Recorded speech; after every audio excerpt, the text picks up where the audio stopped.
Good morning, everyone. Good morning. Last week we started a new series on the Mundaka Upanishad. This is one of the Upanishads that was very dear to Swami Vivekananda. We saw last week that he spoke about the Upanishads quite often without always explicitly mentioning the particular verses or even the name of the Upanishad. The Mundaka Upanishad is one of the ones that he actually went through the whole thing. We, for some reason, don't find it in the complete works until this last volume, 9, which is rather recent, maybe 30 years ago, something like that, was added. Then you'll find the whole thing there, the translation and commentary and everything. But it was clearly one of Swamiji's favorites, one of my favorites. It doesn't have a very interesting storyline. The most interesting, probably, Kathopanishad, with the beautiful story of Nachiketa going to Yama, the king of death and everything. But the verses in this Mundaka Upanishad are especially beautiful. And Swamiji quotes from it quite often. We saw last time that the Upanishad is basically one question and a long answer to that one question. There was a great householder by the name of Shonaka, and there was a great sage by the name of Angiras.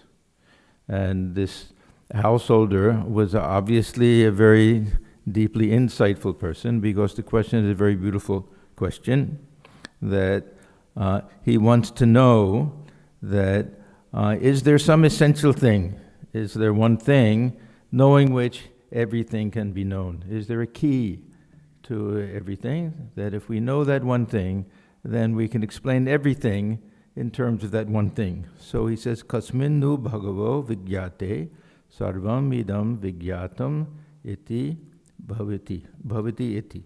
What is that one thing to be known, knowing which all this, that is everything, all this sarvam idam sarvam, we find this very often. It means everything that we see. This visible universe also.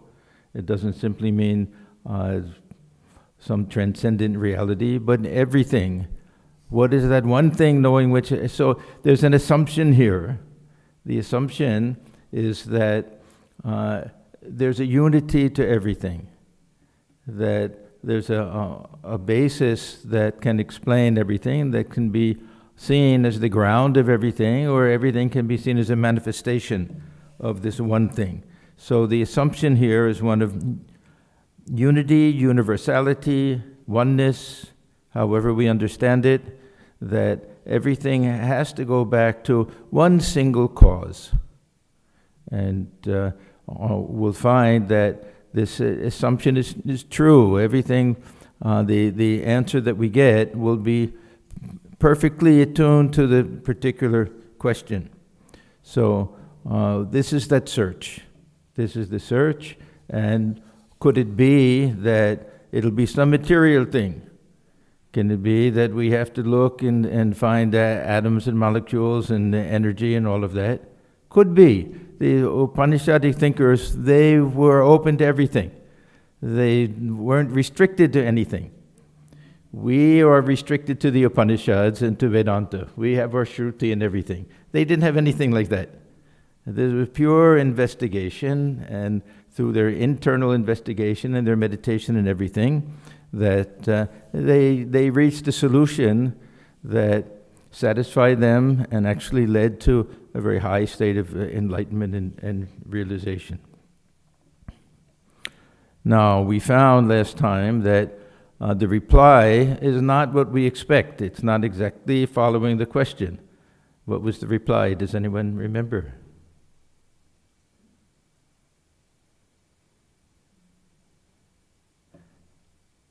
Paravidya, aparavidya. So the first thing that we get is this reply. Well, first you have to understand that there are two different types of knowledge. A very strong distinction is made here between that which is lower knowledge and that which is higher knowledge. Now, the lower knowledge, we understand, will be anything that has to do with this external universe and the scientific types of things. But the surprising thing that this external knowledge includes even the Vedas and the Vedangas, all of the scriptures, the most sacred scriptures in the whole Vedantic tradition are included in Aparavidya. Now, why is that? Why? Because even that type of knowledge is within the bounds of time, space, and causation, within Maya. It's also preliminary. This is what, when Swamiji says, you won't find the truth in any doctrines or dogmas. It's in direct realization. It's going beyond these. These are helpful, but still, somehow they belong to this lower type of knowledge. So what is this Paravidya, the higher type of knowledge, that by virtue of which we realize the Akshara, the imperishable absolute, the supreme Brahman. We don't always find the term Brahman here, Akshara. But this is basically what's meant here, that there should be something which is beyond time, space, and causation. There should be something absolute, that if we want to find the ground of everything particular, it has to be something that's beyond the particular. I always think of Sri Ramakrishna's illustration of that vat of liquid that you can dye any cloth you put in, it'll come out any color that you want it to be. The dye itself can't have any particular color. If it has any particular color, the cloth will always come out that color. It has to be colorless. So the ground of everything that will be full of manifestation has to be somehow beyond all of that. A type of nothingness or emptiness which can be responsible for everything in this manifest universe. Everything that is changeful, the ground will have to be unchanging. So this is why it's called Akshara, that it'll be something that beyond everything that we understand. If we want to see anything by the light of the sun, that sunlight has to be invisible. It can't have any light of its own, otherwise it'll affect the light of objects. So this is that idea that we want to find that which is the ground of everything relative, and we find that it'll have to be something absolute. It'll have to be beyond, if it can account for everything. Yeah. This is how, in the whole Hindu tradition with all of the hundreds and thousands of gods and goddesses, how can they all be true? Only if they're all manifestations of one, which has nothing particular. Yeah. This is that beautiful idea. So we'll find here a very basic distinction between the absolute and the relative. And this is what we find in Sri Ramakrishna's teachings about Nitya, the absolute, and Leela, the relative. So this will be God in the world. This will be that transcendent reality and this immanent manifestation. The self and the non-self, we have many different ways of understanding these things. Usually as a duality. One is Sat, one is Asat. But they both belong to the same reality. They're not two different things. This is that other great truth of Sri Ramakrishna. Nitya and Leela both belong to the same reality. Two different ways of looking at it. One is changeful and the other as the ground of everything. To use another example of Sri Ramakrishna, that we can see all of the artificial fruit, it's all wax. But at the same time, we can see apples and bananas and pears and all sorts of things there. But the substance is one. But here, substance will be consciousness itself. This is that distinction between a materialistic type of interpretation and a Vedantic type of interpretation. So we'll have this basic type of distinction between the eternal and the ephemeral, the unchanging and the changeful. Now the Mundaka Upanisad, it'll go along and also make a second distinction between jnana and karma. Now, karma in the Upanishads generally means ritual. We have the karma kanda, the first portion of the Vedas. We'll have all the different yajnas and sacrifices and everything. Even in the Gospel of Sri Ramakrishna, very often when Thakur was talking about karma yoga, And we wonder why he's not praising it so much. It'll turn out that a lot of it is ritual. This was one standard way of understanding what was meant by karma in the early days. So there's a big distinction that'll be made there, that karma will have a temporary result, no matter what it is. If anything that is done, that has something particular to it, anything that's changeful, anything that's involved with cause and effect, will have some particular end and some end to it. So there's all of these yajnas and everything to go to heaven. Heaven can't be permanent. If the cause is something limited, the effect has to be limited. So there's a long section actually about all of the different types of rituals and how we can get to the abode of the different gods and goddesses and everything. And at the end, we find that this is all meant to show us the limitations of ritual, the limitations of that type of karma. So, because otherwise we wonder, why in this Upanishad do we have a long section about this different types of sacrifices and everything? It's meant to show us the limited value of it, because the results will not be permanent. Either the results are some enjoyment in this lifetime or even some enjoyment in heaven, but ultimate goal is to understand and realize this higher truth, which alone will give us enlightenment and liberation. So it's the way the Upanishad does it is by going through all of this and then showing us how foolish it is to disregard this paravidya, this higher wisdom, and just focusing on some type of enjoyment in life. And even enjoyment in a heaven is also considered a type of bhoga, a type of enjoyment. And the goal of the Upanishad and Vedanta is to go beyond the impermanent and try to get to the permanent. We know that Sri Ramakrishna loves to use this term anitya. He doesn't like to talk very much about everything being false and unreal and illusion, but very keen awareness of the transitory nature of everything, that everything is coming and going and changing, and even this whole lifetime will go very quickly. The older we get, we find the faster it goes.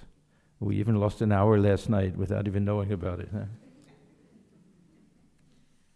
So this is the main subject of this Upanishad and all the Upanishads, really, discovering the real nature of that one reality which never changes, which is eternal, which is beyond the range of mind and thought. Something that really was inconceivable, but is the most known because it's our very self. This is the key to everything, that we don't find it as some external type of ground. We find it dwelling within our hearts as a very essence of our own being, because it has to be the source, not just for everything external, but everything internal. So we have two terms, jiva and jagat, the world and all of its inhabitants, living beings. That means we're conscious living beings. Then how do we explain our existence, not just as flesh and blood and bones and everything, but as conscious living beings? That ground has to be conscious. So this will be this Brahman that will be the ground and the source of everything, and at the same time beyond everything. This is that paradox. It seems to be a contradiction. How can one thing be the source of everything and yet not undergo any type of change itself? We have so many different types of illustrations, but this is what we find, this wonderful concept of Brahman, and that perfect identity between Brahman and Atman and the self. So what exactly can we say about Brahman?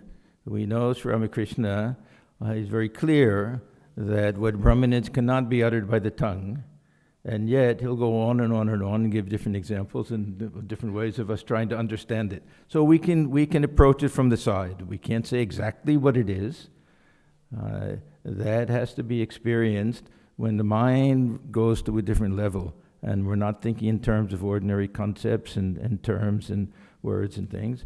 But still, we can get some type of sense of it. And we find that we have two different pictures of the nature of Brahman. One is a very beautiful, deeply philosophical, kind of pristine and pure concept of Brahman of the philosophers, of the acharyas. And the other is kind of living, throbbing, full of life, joyful almost, Brahman of the poet. And this is what we find in the Upanishads. We'll find both, of course. Both will be there. But what we get in the Upanishads is something that sometimes we miss when we study Vedanta, simply as a type of philosophy. That Brahman is very pure. Brahman can't do anything. Brahman can't think anything. Brahman can't have any desires. We put all sorts of limits on this Nirguna Brahman, that I sometimes think that we've painted ourselves into a corner, philosophically, that where do we go from there? How do we explain anything? We bring in this concept of Maya, a very interesting concept also. But the Upanishads paint a slightly different type of picture of Brahman. Swami Vivekananda used this term at least one time, talking about Hegel. Hegel also had some concept of the absolute. He used to call it the bloodless absolute.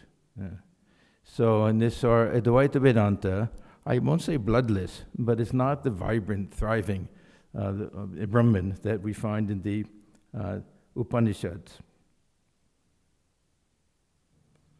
One of the terms that's used to describe Brahman in the Upanishads is rasa, sweetness. And prana is life. Some of you remember our Swami Tathagatanandaji. He loved to say Brahman is life, and he would bang on the table and say Brahman is life. Yeah, we won't find this in our Advaita Vedanta exactly. We want to restrict it, just pure consciousness. There was an incident in the life of Sri Ramakrishna. There was one great Pandit named Samadhyay. And Sri Ramakrishna met him once or twice. I don't know if he was exactly a Brahmo, but he seemed to have spoken at the Brahmo Samaj other times. And this poor man, I feel sorry for him. He may have been a very nice man, but Thakur always remembers one statement that he made, that Brahman is dry, nirash.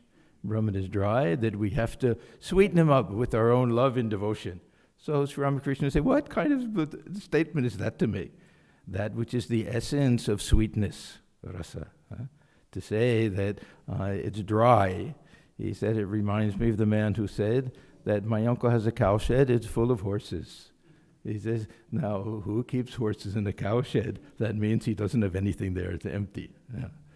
So this Brahman of the Upanishads will be living, vibrant type of Brahman. We may say, oh, this is all allegory. But still, I'd like to say poetry. And to me, poetry gets to the heart of religion and spirituality better than philosophy. I've become a bit of an anti-philosopher as I get older. I appreciate it, and we need it, but we get stuck in it sometimes, and we lose the mystery sometimes of spiritual life, that the unexplainable part of spiritual life. You know, I like that with that one verse about achintya, that which is beyond our ability to even imagine. We shouldn't try to apply too much logic to it. Sometimes we have to just step back and be in awe of it, this great mystery of life.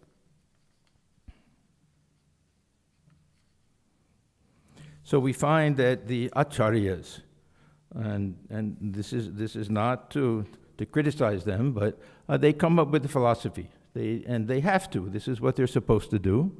And it's incumbent on them to come up with consistency, their rules. For these acharyas, there are different rules that they have to show that the Upanishad is saying the same thing, the beginning, the middle, and the end. There can't be any repetition. Everything has to be a little bit new, but there can't be any internal contradiction.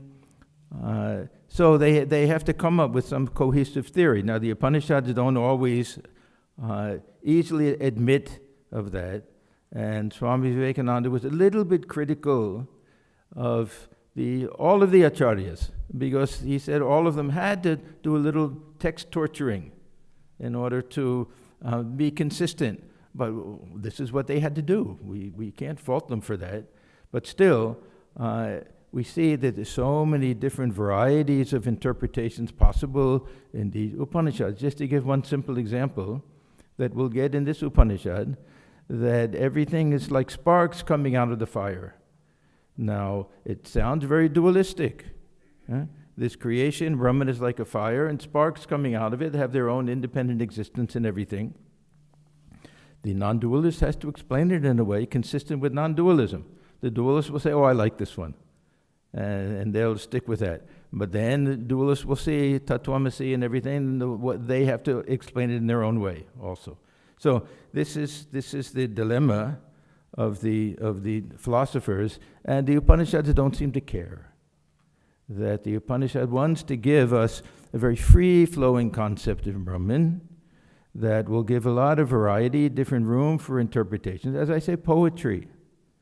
And sometimes it'll lend itself to a dualistic interpretation, sometimes to non-dualistic, and many other things in between. So let me start a little bit with the strict non-dualistic Vedantic view of Brahman. And we'll find that the Upanishad has this. It's not that they're making this up out of nothing. But we'll find in the Upanishads, and we'll find in the eyes of the non-dualists, that Brahman cannot be conceptualized, that it's beyond time, space, and causation, that it's absolute, that it's unchanging, inactive. Now this is one of the difficulties that we get. Niriha, we'll get all of these different terms, that it doesn't do anything. Now they say Brahman alone exists and Brahman alone is real, and this universe is unreal somehow. But how do we account for even the unreal universe? If we say this universe is unreal, we all see it. We can say, okay, it's not real in the same way that Brahman is real, and it's constantly changing and everything. But how to account even for this? So suppose it's an illusion. How to account for the illusion? If we say something is just a dream, that doesn't dismiss it. Then we have to figure out, well, where did the dream come from? So still, we're stuck with this kind of dilemma. So they bring in this concept of Maya or ignorance. And it's very difficult to kind of work out the nuts and bolts of this type of theory. But before that, we'll find that almost all the descriptions of Brahman are negative. See, we can't say anything very positive. So we'll say that it can't be seen, it can't be smelled, it can't be touched, it's beyond all of the senses and everything. Occasionally we'll get positive things. Sarvavid, there's all-knowing. Sarvavyapi, all-pervading. But most of the time it'll be in very negative terms, and that we'll be told that it can be directly experienced when the mind becomes still and quiet. So this Brahman is the closest we can really say that it's pure consciousness, and not even mind. For us, consciousness means thinking. This will be something beyond even thought. In the relative world, it'll be manifest as just a pure witness of everything. But this is the problem: how to get from the nitya to the lila, to the manifest universe, starting with this type of concept. We have something called Vivartavada, that there's no creation, that there's only misapprehension of the reality. And we all know about the snake and the rope. Now, there's a beauty to this type of theory, that if really there's only a rope, then we don't have to ask this question, how did it become a snake? When did it become a snake? We don't have to answer any of those questions. This is a good part. The bad part is, where did this fellow come from who's walking around the road at night and happens to see the rope and thinks that it's a snake? So the difficulties with all of these different doctrines when it comes to creation. And the dualists also have their problems that where does this creation come from? What is the material out of which it comes? All of these different things. So this is why Sri Ramakrishna doesn't talk about it very much. He'll say, well, this is the play of mother. He won't give any, and why is it like that? Out of fun. He won't give any real answer that philosophers will like, especially, because there's really no good answer. They're very hard to accept. They're very hard for us to accept the fact that we really don't know why and how and when or anything that this creation came into existence. I accept it because I don't care so much. And really, we're trying to go inward. But if we're really look at what the science, how science has done so much research into the Big Bang Theory and all of these things. But even then, where did the black hole come from? All of this, that's the answer that we don't really have. Einstein, I love Einstein. He was the one who really understood that. We can understand everything about this phenomenal universe, he said, and still know nothing about the ultimate cause of anything. So this is the dilemma that we have.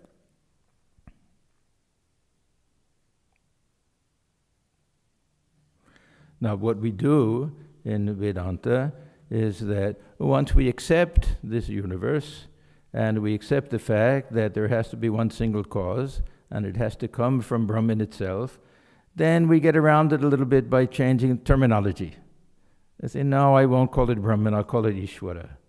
Or I'll say the Saguna Brahman. Then somehow it's okay. This Saguna Brahman can be involved. It can have this power to project the universe, the Chit Shakti. And Sri Ramakrishna likes this point of view, looking at things. Don't restrict Brahman to Nirguna Brahman. Nirguna Brahman, Saguna Brahman belong one and the same reality. That only distinction is sometimes the Shakti is active, sometimes it's not active. So the Upanishads, when they speak of Brahman, half the time the philosophers have to say, oh, they mean Saguna Brahman. Really mean the Ishvara. They're not talking about this other Brahman as if they're two different things. But of course, they're not two different things. It's all that same, that one absolute reality. So we'll find in the Upanishads, they'll resort to poetry, they'll resort to allegory. I like the section that we find in Taittiriya Upanishad, where Brahman is as if sitting down and getting bored, and looking around and nothing to do, as if somebody who wants a playmate. So we have that beautiful verse. So kamayeta bahusyam, may I become many. Prajayeya iti, and then he created everything. Satapo tapyata satapas taptva idam sarvam asrajata. The very, very beautiful conception that, as I say, is more poetry than anything else. He, meaning Brahman, however we want to say Ishvara, we can say that. He desired, or a desire came into his mind, may I be many. He's one, he's all alone. May I be many. May I take birth. He entered a state of intense austerity, tapas. Tapas means heat, but there's not any physical type of heat. Through this type of meditation, this meditation is turning out this whole universe somehow. So he entered a state of intense austerity, meditation, and having performed that intense meditation, he created all this, or projected all this. Srishti, whatever there is. Having created all this, he entered into it. Having entered into it, he became both the manifest and the unmanifest, both the defined and the undefined, both the supported and the unsupported. See all this beautiful paradox. Both the intelligent and the non-intelligent, both the real and the unreal. Now, we're not speaking here in the Upanishads of some creator or anything. We're talking about Brahman itself. Yeah? Because Brahman alone exists as the one ultimate reality. Before this universe exists, then there's nothing but this Brahman. It can't be anything else. We have to, this is the premise. What is that one thing knowing which everything is known? It'll be this Brahman, of course. So, what we'll find in the Upanishads is not strictly speaking this pure consciousness which cannot do anything other than be conscious. And if it has nothing to be conscious of, then it's just internally conscious. We don't even know what that means exactly. Consciousness without any object at all. From a cosmic point of view, it'll be pure potential somehow. That if something comes before its purview, then it'll be aware of it. Anyhow, this is that pure consciousness that the philosophers speak of that gets expanded, that becomes this almost a being capable of process, capable of some type of creation. So we find in the Upanishads that there's no, it's not a sin to call this Brahman the source of creation. There's nothing wrong with it. And if we think about it, we're talking about God. We're not talking about just some principle, some abstract principle. We're talking about that which is the source of everything. We have to give a little power to it. So there's power of creation, Chit Shakti. This is one of the main teachings of Sri Ramakrishna, that we have to admit that there's a power inherent in this absolute reality. And that main power is this Chit Shakti, to project everything. And then to enter into everything, to sustain everything, and finally to withdraw everything back into it. So we lose a little bit of this, as I say, this very pristine logical purity when we bring in this idea that, Brahman may have a little desire to create. As Sri Ramakrishna says, a divine mother, it's her play, that she wants the play to go on somehow.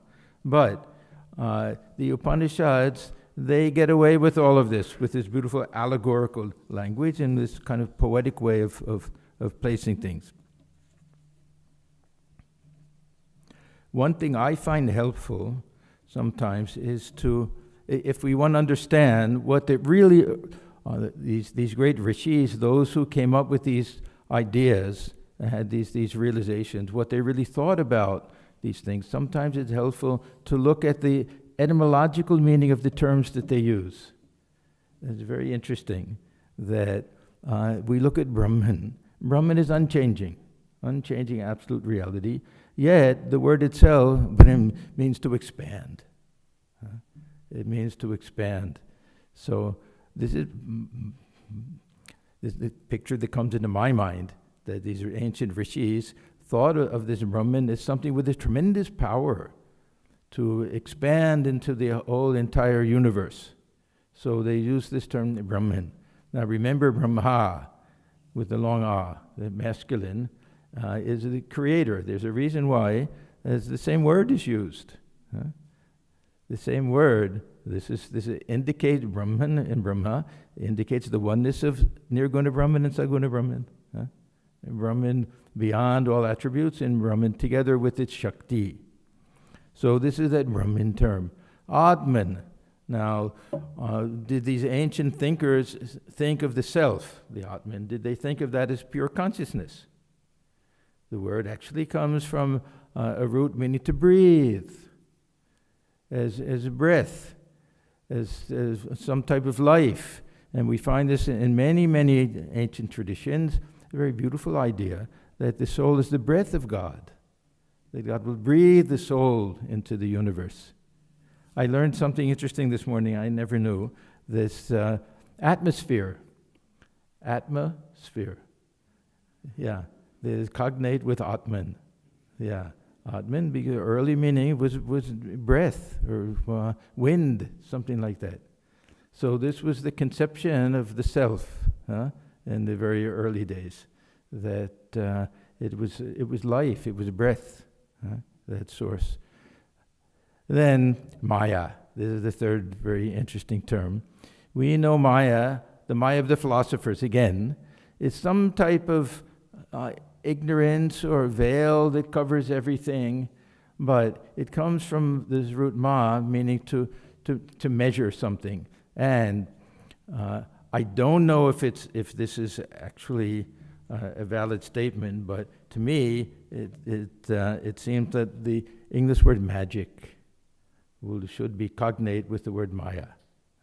Because the very early meaning of it was something like magic or magical power. How to explain how this infinite absolute reality, the Brahman, can manifest itself. It'll have to be some magical power. That means there's no logical explanation for it. So this seems to be the very early concept. We don't find this concept of Maya in the Upanishads until we get to the later Upanishads. You remember when we studied the Shvetashvatara Upanishad, that here we have some concept of Maya. Before that, we get it in some of the Vedic hymns where it really means the Maya of Indra. That meant that this power with his thunderbolt and everything. So Maya has that early type of meaning. The philosophers are not corrupting the early meaning or anything. They're giving it, making it a beautiful philosophical system out of it. But my whole point is that if we only look at it that way, we're losing this other side, this kind of poetic side to everything, which to me is something very helpful.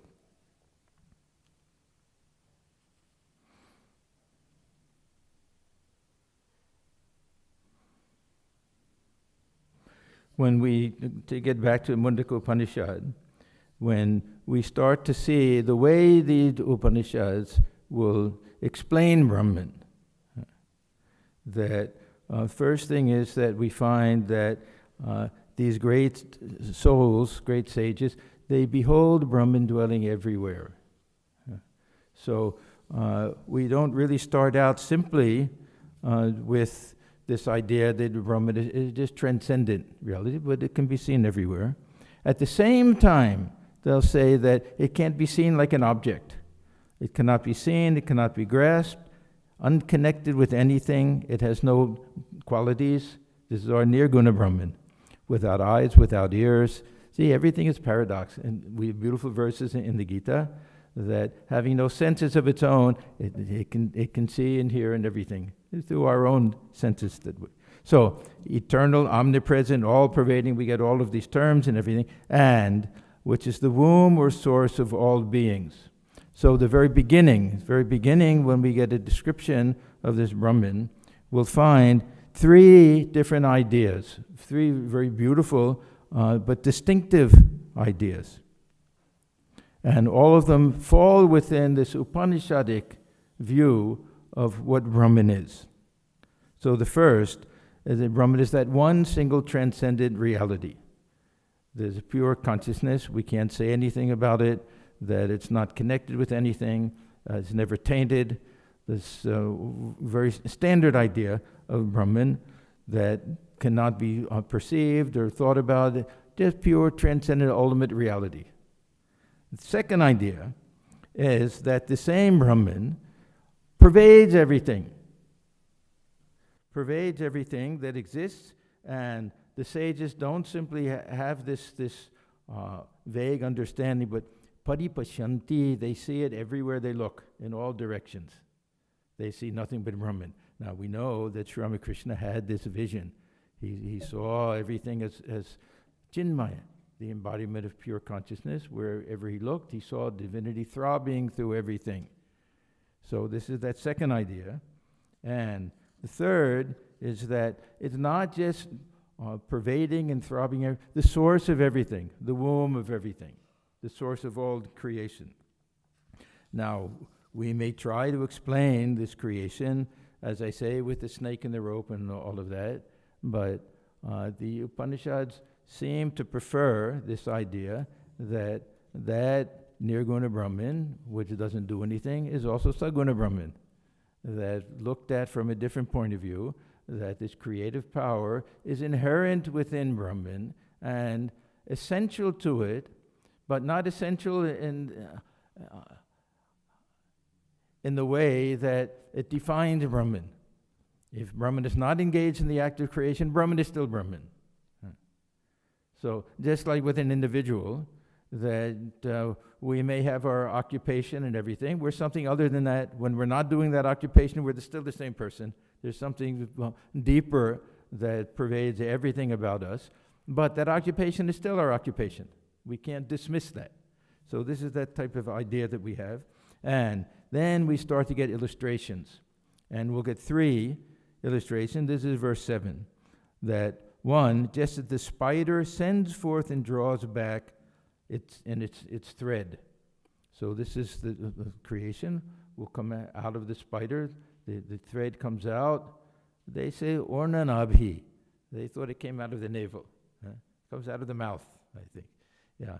So this is the first example of the spider. Second, as plants grow out of the earth, this whole universe springs from Brahman. Third, as hair grows out of the body of a living person, so does this universe arise out of the imperishable, that is Brahman.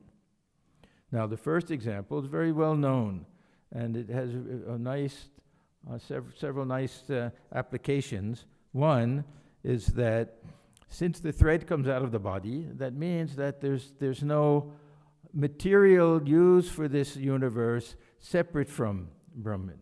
That it's Brahman is also the material cause of the universe. So this is that main thing, material cause of the universe. Then, where does the spider live after the spider spins the web? In the web itself. Yeah. So Brahman, the universe comes out of Brahman, then Brahman dwells within it. Now, if you see a spider sometimes come down, creates a little thread and comes down and then gets scared, it'll go right back up. It'll withdraw the thread back into itself. So this is one way of explaining that Brahman is the material cause of the universe and the efficient cause of the universe, responsible for the creation, the maintenance, and also withdrawal, and dwells within it. Well, all of these ideas come from this spider example.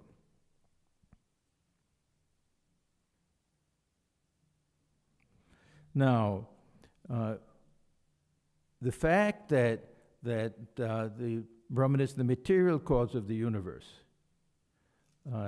this doesn't stop the Upanishads from speaking about some type of actual creation process.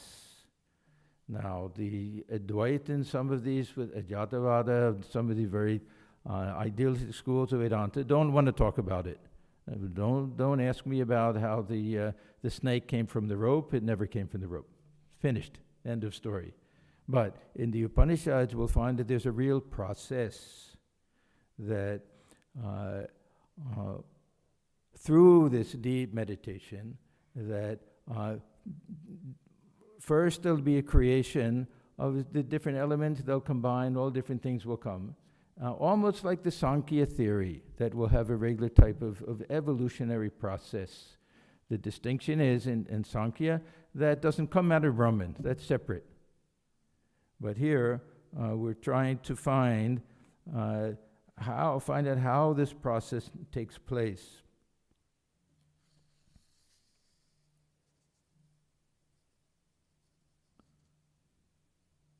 So this is that first one, and I won't go into all of the details, but it is a kind of a evolution. From one thing comes another, then another, then another, and we get this visible universe. Now, what about the second 2 illustrations? If the first one were enough, we wouldn't have the other 2.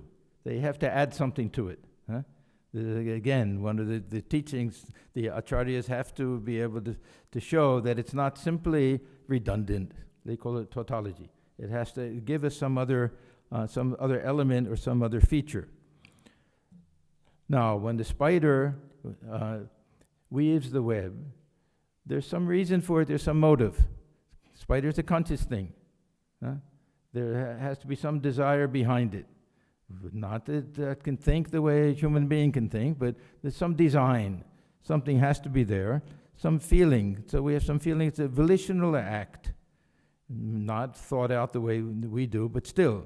Now, when we get to this idea of herbs growing out of the earth and hair growing out of the body, then we find that it's something natural and spontaneous. We don't need Brahman to sit down and think that, let me create something. It'll automatically happen. When we go to sleep at night, do we decide to have a dream? We can't decide to have a dream because there's no dreamer before the dream takes place. There's nobody to do it to make the decision. There's only consciousness at that time. It just emerges somehow. It emerges. We don't know why, we don't know how. So this is that idea that the herbs growing out of the earth or the hair growing out of the body. Now, the first idea, herbs growing out of the earth, the herb itself is a living being. It's a sentient thing. It has life. But hair growing out of the body, you can cut the hair and we won't feel anything. So the Brahman is the source for that, both sentient and insentient, for everything. So we get these three different types of illustration, jada and chit, or chetana, that both will trace their being back to the Brahman itself.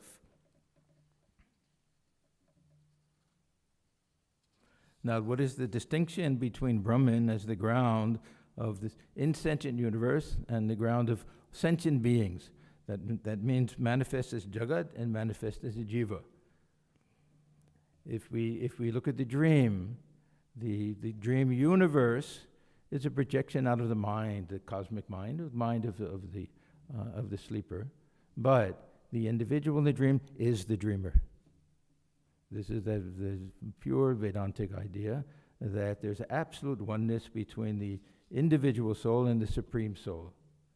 Everything gets traced back to Brahman, but one becomes the drishya and the other remains the seer, the drik, drishta. This is that distinction. So now we're getting back to this picture of Brahman as able to expand and to grow and to manifest itself, have this whole universe come out of it, can dwell within it, and yet it remains unchanged somehow. Now, very briefly, the way it's explained in this Upanishad is something that is not a scientific theory, but it just shows the thinking of these Upanishadic sages that the first emanation from Brahman is called anna, food. Now, why should that be? We can take that as meaning some substance, some unformed type of substance, and then comes prana, or energy, and then manas and mind, and then finally comes satya, which we have to take as some physical types of things. So, as I said before, it's almost a type of evolution independently. So the Upanishadic view of the world is something that it's not materialism, because everything gets traced back to Brahman, but it's a type of realism. It's a type of realism that gives some independent reality to this universe, which we all feel. We may claim that we're great Advaitins and as all illusion and dream and everything, but who here doesn't feel that we're all in the same room together? Now we know that it's changing and impermanent and not exactly the way we understand it. Even the scientists will say, you're not looking at a chair, you're looking at the atoms and things, molecules, things going around in circles and everything, but some common space that we're all in. So the Upanishad explains how from that one source, which is consciousness itself, we end up with something which apparently seems to have its own independent type of reality, but has to be sustained by consciousness. So what we get out of all of this is that the Brahman is no longer a very abstract, dry type of concept, consciousness which doesn't do anything. Now, as I say, this also is a beautiful concept. I also like that the Shankaracharya's idea of the Brahman alone being real and everything. There's a tremendous joy and beauty in that type of thought. But if we want to get the full picture, we have to understand that the Upanishad is not restricted to that. that we get this other type of idea that Brahman is a vibrant type of entity. And by the very nature of it, this whole universe gets spun out like the web out of the spider. It may not have that same philosophical purity, but it's easier for us to accept. That why not say that this power of creation belongs to this one single reality? Otherwise, how do we explain anything? So this was Thakur's view, really, that you can't separate Shakti from Brahman. This power has to be there. And what is this power? The Chit Shakti, this power to project, this power to dwell within, to withdraw, to pervade everything, and to manifest as our own very real self. So we can really, if we look at the Upanishads and we look at the teachings of Sri Ramakrishna, where he'll talk about the reality of both Nitya and Leela, we'll find is very much in keeping with this Upanishadic ideal. And what we find in the teachings of Sri Ramakrishna is that everything that they say about seeing Brahman everywhere, this is something that he realized, and this is something that he explained, is the way the Vijnani, the God-realized soul, who comes down from that highest realization, this is the way they live in the world. This is the way they see. They see everything as a manifestation of the divine, and they see God dwelling within each and every being. So this is the essence of the Upanishadic teaching, which includes all of the beautiful philosophical ideas of the oneness of the individual soul and the Supreme Soul.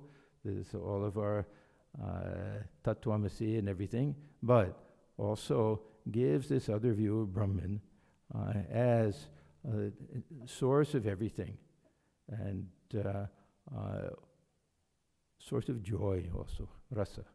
That this realization of Brahman won't be any dry abstract thing, but it'll make life joyful, and it'll bring that ultimate enlightenment that Thakur says, is the ultimate goal of life. So let me stop here, and let's sit for a few minutes in quiet meditation.